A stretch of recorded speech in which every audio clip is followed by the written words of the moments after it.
అందరికీ జైభీమ్. నేను Rajesh Mahasen. Welcome to Mahasen media.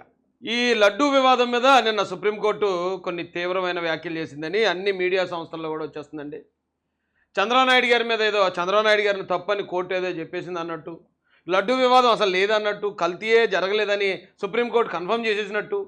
ఇక వైసీపీ నోటికి అద్దు లేదు కదా, వాళ్ళు మామూలుగా అబద్ధాలను ప్రచారం చేయడంలో వాళ్ళు మించిన వాళ్ళు ఈ ప్రపంచంలోనే లేరు. ఇక ఈ అబద్ధాన్ని చాలా వికృత రూపంలో వాళ్ళు ప్రచారం చేస్తున్నారు. అయితే నిజానికి లడ్డూలో నిజంగానే కల్తీ జరగలేదా? సుప్రీంకోర్టు వారి వ్యాఖ్యలు ఏవైతే ఉన్నాయో అవి నిజంగా వైసీపీకి అనుకూలంగా మాట్లాడారా? ఎంతవరకు కోర్టులకి పరిధులు రాజ్యాంగబద్ధంగా ఉన్నాయి? అసలు కల్తీ జరిగిందనడానికి ఆధారాలు ఏమేమి ఉన్నాయి? అసలు జగన్మోహన్ రెడ్డి ఈ రోజున సచ్చీలుడు, జగన్మోహన్ రెడ్డి స్వామి వివేకానంద తర్వాత జగన్మోహన్ రెడ్డి అన్నట్టు ప్రచారం. ఓడి అమ్మ, చాలా దారుణంగా ఉందండి పరిస్థితి. అయితే నేను ఒకటి చెప్తానండి, చంద్రబాబు నాయుడు గారి గురించి ఒక మాట చెప్తాను. ఫస్ట్ ఇది మొదలుపెట్టే ముందు చంద్రబాబు నాయుడు గారి గురించి ఒక మాట చెప్తాను. చంద్రబాబు నాయుడు గారు ఎలాంటి వ్యక్తి అంటే ఆయన మీద ఒక భయంకరమైన కుట్ర అయితే జరుగుతుంది. చంద్రబాబు నాయుడు గారి చుట్టూరా చాలా భయంకరమైన కుట్ర వలపన్ని ఉంది అనడానికి ఈ రోజున జరుగుతున్న ఈ సంఘటనలనే తార్కాణం అండి. చంద్రబాబు నాయుడు గారి వ్యక్తిత్వం ఎలాంటిదంటే, ఆయన భారతీయుడు అంతకుముందు ఒక సినిమా వచ్చింది కమల్ హాసన్ గారి. ఆ సినిమాలో భారతీయుడు అంటాడు నారా చంద్రబాబు నాయుడు గారు.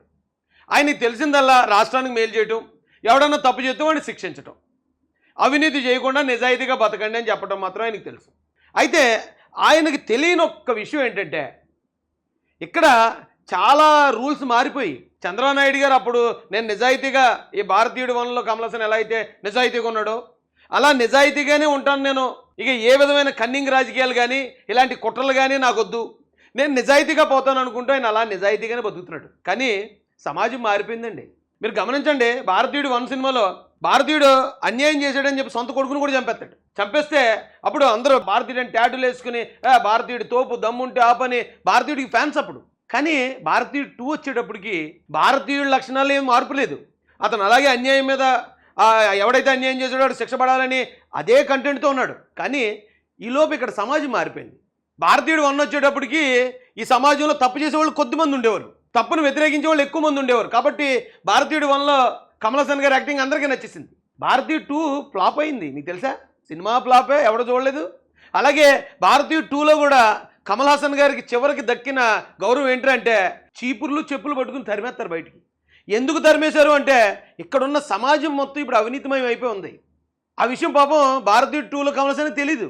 నిజంగా ఎవడైనా తప్పు చెప్తారో ఆడు శిక్ష పడాలి, ఖచ్చితంగా పోరాడండి అని చెప్పుకుంటూ వస్తే మొత్తం జనం అంతా ఏకమై తరిమేస్తారు. చంద్రబాబు నాయుడు గారు అన్ని విషయాల్లో మంచి విషయాల్లో అప్డేట్గా ఉంటాడు ఎప్పుడు కూడా. ఆయన ఇప్పుడు వచ్చిన సోషల్ మీడియా గురించి కానీ లేదా కొత్తగా అప్డేట్ అవుతున్న అప్లికేషన్ల గురించి కానీ మంచిగా ఉపయోగపడే ప్రతి దాన్ని కూడా ఇమీడియట్గా అప్డేట్ అయిపోతాడు ఆయన. ఈయన అప్డేట్ అవ్వని ఒకే ఒక పాయింట్ ఏంటంటే, మారుతున్న సమాజానికి తగ్గట్టు కన్నింగ్ రాజకీయాలు చేయాలి, కుట్రపూరిత రాజకీయాలు చేయాలి, తప్పుడు ప్రచారాలు చేయాలి, ఎదుటోడు తప్పు చేయకపోయినా తప్పుడు మనిషిగా క్రియేట్ చేయాలనే అది ఇంకా అప్డేట్ అవ్వలేదండి పాపం పెద్ద ఆయనలో. ఆయన ఇంకా అదే నిజాయితీగా ఎక్కడైనా తప్పు జరుగుతారో ఇది తప్పు, ఎవడన్నా ఇది చేస్తారా అది నువ్వు చేసేది కరెక్ట్ కాదని సొంతోళ్ళకి చెప్తున్నాడు, బయటోళ్ళకి చెప్తున్నాడు. అయితే సేమ్ టు సేమ్ భారతీయుడు 2లో సొంతోళ్ళు బయటోళ్ళు ఎలాగైతే కమల్ హాసన్ గారి మీద రివర్స్ అయిపోతారో ఈ రోజున చంద్రబాబు నాయుడు గారి పరిస్థితి సేమ్ అలాగే ఉందండి. ఇది ప్రజలందరూ గమనించాలి. గతంలో ఉన్న చంద్రబాబు నాయుడు గారు ఎలా అయితే నిజాయితీగా ఉన్నారో ఇప్పుడు అలాగే ఉన్నాడు ఆయన. కానీ ఇప్పుడు సమాజంలో ఎక్కువ మంది అవినీతి పరులు ఉండటం వల్ల సొంతోళ్ళు కూడా ఆయన నచ్చే పరిస్థితి ఉండదు. ఒక్కోసారి నాకు మీడియా ఛానల్స్ కొన్ని చూస్తూ ఉంటే ఆల్మోస్ట్ కన్ఫర్మ్ చేసేస్తున్నాయి సుప్రీంకోర్టు తీర్పు చంద్రబాబు నాయుడు గారికి వ్యతిరేకంగా ఇచ్చింది. చంద్రబాబు నాయుడు గారు చెప్పిన దానికి వ్యతిరేకంగా ఇదేంటి, సొంత ఛానల్లో అదే మాట, పగోడు ఛానల్లో అదే మాట. నిజమండి, చంద్రబాబు నాయుడు గారు అలా చేస్తారా? ఎదుటోడి మీద కుట్ర పన్నుతారా? ఎదుటోడిని బదనాం చేయనా ప్రయత్నిస్తారా? ఒకసారి మనం ఎవడి మీద మాట వేసేటప్పుడు ఆయన గత చరిత్ర కూడా చూడాలండి. ఒక వ్యక్తిని మనం మాట అనేసేటప్పుడు గతంలో ఎప్పుడైనా ఇలా చేశారా, లేకపోతే గతంలో అవతలోడు ఎవడైతే ఉన్నాడో వైసీపీ పార్టీలో ఎవడన్నా మనకు తెలుసు కదా, అతని క్యారెక్టర్ ఏంటి, గతంలో అతను ఎలాంటి జీవితం, ఎలాంటి పుకార్లు, ఎలాంటి అవినీతి కేసుల్లో ఉన్నాడు, ఒకసారి అది కూడా పరిశీలించాలండి. అయితే కోర్టు పరిధి గురించి ఫస్ట్ మనం మాట్లాడదామండి. ఇప్పుడు కోర్టు పరిధి గురించి ఎప్పుడైతే సుప్రీంకోర్టు నుంచి తీర్పు వచ్చిందో వెంటనే చంద్రబాబు నాయుడు గారు వచ్చారు. చెప్పాను కదండి, ఆయన భారతీయుడు లాంటి వ్యక్తి, నీతి నిజాయితీ రూల్స్ రెగ్యులేషన్స్ అంటాడు ఆయన. ఇప్పుడు ఒక గ్రామంలో ఎవడూ రూల్స్ పాటించట్లేదండి, రోడ్లో ఉన్న రూల్స్ అందరూ ఎలా పడితే అలా తిరుగుతున్నారు. అలాంటి రోడ్డు మీద కానీ మనం వెళ్ళాల్సి వచ్చింది అనుకోండి, మనం కూడా ఆ రూల్ని బ్రేక్ చేసైనా తప్పించుకునేలా ఉండాలి. కానీ నేను రూల్ ప్రకారం వెళ్ళిపోతానంటే అవతల రూల్ లేకుండా వచ్చి గుద్దేస్తాడు. ఈరోజు చంద్రబాబు నాయుడు గారిని అలాగే చేస్తున్నారు. ఆయనేమో ఎక్కడన్నా సిద్ధాంతం, నిబద్ధత, విలువలు అనుకున్న ఆయన ఉన్నాడు. ఆయన బదనాం చేయడానికి చాలామంది తయారైపోయారు. చాలా బాధ అనిపిస్తుందండి మనసుకి. అంటే ఇక్కడ ఇంకా నీతికి న్యాయానికి ఇంకేం విలువ లేదు. కోర్టు నుంచి తీర్పు వచ్చిన వెంటనే చంద్రబాబు నాయుడు గారి వ్యాఖ్యలు ఒకసారి చూద్దామండి. కోర్టులపై వ్యతిరేక వ్యాఖ్యలు చేయొద్దు, సీఎం కీలక ఆదేశం. అప్పుడే మాకు ఆదేశాలు ఇచ్చేసాడు ఆయన. కోర్టులను ఎవరు విమర్శించొద్దు, కోర్టుల మీద ఎవరు వ్యాఖ్యలు చేయొద్దు, కోర్టు తీర్పుల మీద ఎవరు మాట్లాడొద్దు. అంత గొప్ప వ్యక్తి అయినా, అంత నీతిగా నిజాయితీగా రూల్స్ ప్రకారం బ్రతికే వ్యక్తి అయినా. అయితే ఇదే తీర్పు ఒకవేళ సపోజ్ ఇదే తీర్పు కనుక వైసీపీకి కనుక వ్యతిరేకంగా వచ్చుంటే ఈ పాటి వైసీపీ వాళ్ళు ఏం చేద్దరో తెలుసండి. వైసీపీ వాళ్ళ వ్యాఖ్యలు ఎలా ఉండదో తెలుసా? సుప్రీంకోర్టు అంటే మోడీ జేబులో సంస్థ. అంటే చంద్రబాబు నాయుడు గారు సుప్రీంకోర్టును కూడా మేనేజ్ చేసేసారేటి, సుప్రీంకోర్టుతో కూడా ఇలా చెప్పించేశారేటి.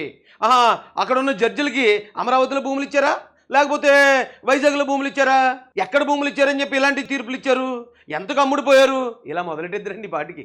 ఇలా మొదలెట్టిద్దరు. అలాంటి దుర్మార్గులతో, మూర్ఖులతో తలపడుతున్నాం మనం. కానీ ఈయనేమన్నాడు?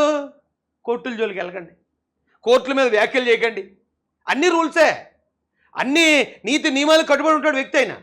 అయితే నేను కోర్టు తీర్పుని నేనేమి శంకించట్లేదు, కోర్టు మీద ఏమీ నేను కామెంట్ చేయదలుచుకోలేదు. కానీ కోర్టు నిన్న కొన్ని వ్యాఖ్యలు చేసింది. ఆ కోర్టు వ్యాఖ్యలను తీసుకుని మొత్తం వైసీపీ మీడియా, పెయిడ్ మీడియా, కూలి మీడియా, నీలి మీడియా మొత్తం పెంట రచ్చ చేసి ఏదో నిజం అని జనాలు నమ్మించడానికి ప్రయత్నిస్తున్నారు. అసలు కోర్టుల యొక్క పరిధి ఏంటి ఒకసారి అది చెప్తాను మీకు. ఇప్పుడు కోర్టుకి మనందరికీ జనరల్గా పాత సినిమాలు చూసిన ప్రతి ఒక్కరికి తెలుస్తుంది. మన చట్టానికి, మన న్యాయానికి, ముఖ్యంగా మన కోర్టుకి కళ్ళు లేవు, ఓన్లీ చెవులే. కళ్ళు లేవని ఎందుకనంటే మీరు న్యాయదేవత బొమ్మ చూడండి, కంటికి కట్టేసి ఉంటుంది. దాని ఉద్దేశం ఏంటంటే ఎదురుగా ఉన్నవాడు ధనవంతుడా, అధికారంలో ఉన్నాడా, పదవిలో ఉన్నాడా, లేకపోతే పలానా కులవాడా అనేది చూడకుండా కేవలం చెవులతో విన్నది మాత్రమే, సాక్ష్యాధారాలను బట్టి మాత్రమే ఇక్కడ న్యాయం వెలువరించబడుతుంది. కోర్టు లేదన్నా అంతే, ఆధారాలు ఉన్నాయా, సాక్ష్యాలు ఉన్నాయా, ఈ రెండే. అయితే ఒకవేళ ఎక్కడైనా ఆధారం లేకుండా ఒక వ్యక్తి ఎక్కడో చీకట్లో ఎవడో చూడనప్పుడు ఒకటి చంపేశాడు, అక్కడ ఎవడో చూడలేదు, ఐ విట్నెస్ లేదు, అక్కడేమి సీసీ కెమెరాలు లేవు, ఏమీ లేవు. మరి ఆధారం లేకుండా ఒకవేళ పలానావాడు చంపుండొచ్చు, ఎందుకంటే ఆడికి గొడవైందని మనం కానీ కోర్టుకు వెళ్తే, నిజంగా అక్కడ ఆధారాలు లేవనుకోండి, చంపినోడు ఆడైనాడు, నిర్దోషి బయటకు వచ్చేస్తాడు. అదే మన చట్టం. ఇప్పుడు ఏ కోర్టును విమర్శించట్లే. దీనికి ఒక ఎగ్జాంపుల్ చెప్తాను నేను. ఇక్కడ మన ఆంధ్రప్రదేశ్లో చుండూరు అనే ఘటనలో దళితుల్ని ఊచకోత కోసారు. ఊచకోత కోసి చంపేసి ఆ డెడ్ బాడీల్ని ఇంట్లో సంచుల్లో కట్టేసి కాలంలో పాడేశారు. పారేస్తే అది చూడడానికి, ఆ పోస్ట్ మార్టం చేయడానికి వెళ్ళిన డాక్టర్ కూడా పోస్ట్ మార్టం చేసి ఇమీడియట్గా అతను సూసైడ్ చేసుకున్నాడు. ఎంత దారుణమైన చంపడం, ఎంత దారుణమైన వచ్చుకోతని ఎక్కడ చూడలేదని అతను కూడా సూసైడ్ చేసుకున్నాడు. అంత ఘోరమైన కేసు, దేశాన్ని కుదిపేసిన కేసు ఇది 1991లో. ఈ కేసు ద్వారా దేశం మొత్తంలోని ఎస్సీ వాళ్ళందరికీ కూడా రక్షణ చట్టం ఉండాలి, లేకపోతే ఇలా చంపి పారేస్తారని చెప్పి ఎస్సీ ఎస్టీ అట్రాసిటీ చట్టం అప్పుడే వచ్చింది. అంత పెద్ద కేసు అది. అలాంటి కేసులో ఏం జరిగింది చూడండి ఒకసారి.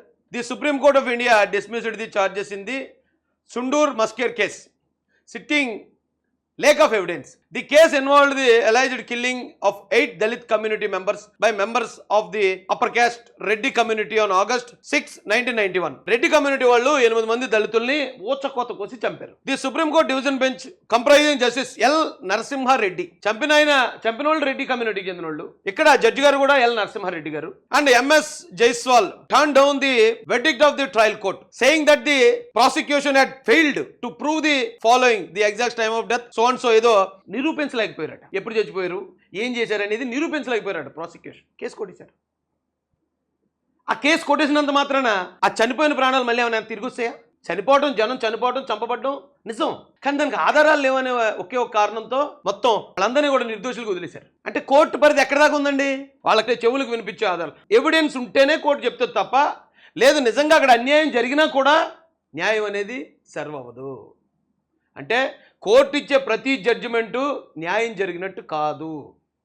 అంటే ఆధారాలు ఖచ్చితంగా ఉండాలి. ఆధారాలు లేకపోతే కోర్టులు కూడా ఏమీ చేయలేవు. సో ఇక్కడ లడ్డు వివాదంలో ఆధారాలు, ఏ ఆధారాలు ఉన్నాయి ఏంటని కోర్టు వారు ప్రశ్నించింది వాస్తవమే. ఇన్ కేస్ చంద్రబాబు నాయుడు గారి దగ్గర ఏ ఆధారాలు ఉన్నాయి, ఆ ఆధారాలు కూడా చూపిస్తాను నేను. ఒక్కోసారి ఆ ఆధారాలు సరిపోలేదంటారు, బెనిఫిట్ ఆఫ్ డౌట్ అంటారు. అంత మాత్రాన అక్కడ అన్యాయం జరగలేదని కాదండి. ఇక్కడ సుప్రీంకోర్టు వర్సెస్ ప్రజా కోర్టు అని పెట్టాను. ప్రజా కోర్టులో ఏమనుకుంటున్నారు ప్రజలు? కోర్టుకు అయితే అన్ని ఆధారాలు, డాక్యుమెంటెడ్ ఎవిడెన్స్, టెక్నికల్ ఎవిడెన్స్ మొత్తం అన్ని కావాలి, ప్రత్యక్ష సాక్షులు, ఐ విట్నెస్ అన్ని కావాలి. ప్రజలకి అవన్నీ లేకపోయినా ఈ జరిగిన విధానాన్ని బట్టి ప్రజలు ఒక ఐడియాకి అయితే వచ్చేస్తారు. కోర్టులో వాళ్ళు శిక్ష పడని చాలామంది ప్రజా కోర్టులో ఖచ్చితంగా వీళ్ళు నేరం చేసి వచ్చిన వాళ్ళు రా ఎదవలరా వీళ్ళ ఇలా చంపేశారా వీళ్ళు ఇచ్చేసారు. నిజంగా జరుగుతుంది అది. అంటే కోర్టుల పరిధి మనం ఎక్కడ దాకా ఉందో ఆలోచించాలి. కోర్టు తీర్పు అనేది అది చట్టపరంగా కరెక్ట్ అయి ఉండొచ్చు, కానీ న్యాయపరంగా కరెక్ట్ అవ్వడానికి అవకాశాలు చాలా తక్కువ ఉన్నాయి, చాలా తక్కువ ఉన్నాయి. చాలా కేసులు, ఇది ఒక్క కేసే కాదు, కారంచేడు ఘటనలో నిర్దోషులకు బయటకు వచ్చారు. ఇంకెలాంటి ఓన్లీ మన రాష్ట్రంలో జరిగిన 2 పెద్ద ఇన్సిడెంట్లు చెప్తున్నాను, కానీ మిగతా దేశంలో ఎంతో మంది అలా తప్పించుకుంటారు కోర్టుల నుంచి. ప్రతి నేరస్తుడికి కోర్టులో శిక్ష పడదు. సాక్ష్యాలు ఆధారాలు పరిశీలించిన మీదట అనే కదా జడ్జి గారు తీర్పిస్తారు. ఏమని? సాక్ష్యాలు ఆధారాలు పరిశీలించిన మీదట ఈయన్ని నిర్దోషిగా విడుదల చేస్తున్నాం లేదా ఈయన శిక్ష వేస్తున్నాం. ఆ సాక్ష్యాలు ఆధారాలన్నీ కూడా, అన్ని సాక్ష్యాలు అన్ని ఆధారాలు కూడా అన్నిసార్లు పరిగణించరు. ఒకసారి ఇది సరిపోయిందంటారు, ఇంకోసారి అది సరిపోలేదంటారు. అంటే అది జడ్జి గారి ఆలోచనను బట్టి ఉంటుంది. అప్పుడు జడ్జి గారు ఏ నిర్ణయం ఇది కరెక్ట్ అని ఆయనకు అనిపిస్తే కరెక్ట్ అంటారు, లేదా ఆయనకి ఏదైనా అందులో రాంగ్ అనిపిస్తే లేదు ఇది నేను కన్విన్స్ అవ్వలేకపోతున్నాను అంటారు. కాబట్టి కోర్టుల పరిధి కూడా ఒకసారి మనం ఆలోచించాలి. కోర్టులు ఎక్కడ దాకా చెప్తే ఏ కారణాలతో ఎలాంటి తీర్పులు వస్తాయి. ఇదేదో నేను ఏదో ఒక విషయాన్ని 2 విషయాన్ని కోర్టు చేసి చెప్పట్లే, అలాంటివి చాలా జరుగుతాయి. ఓకేనండి.